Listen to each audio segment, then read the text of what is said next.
best leader. But still, meron tayong mga flaws, meron tayong mga miscommunication, no? And tayo-tayo pa rin naman sa dulo. Napapagalitan ko kayo sa because nagtatampo na nagagalit, tao lang din ako.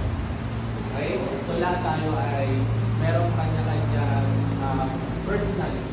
And as well as yung mga responsibility natin bilang isang leader dapat alam natin. Okay? And with that, maraming salamat sa inyo. Hello, tawagan dyan sila. Wishing well, wishing well. Dyan ka lang.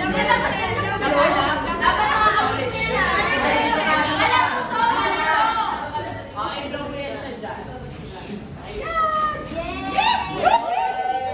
Blow mo na si Ma. Thank you, GTH, Ma. Yes.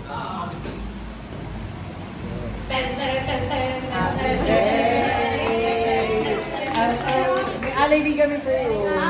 Alay sa'yo. At to God.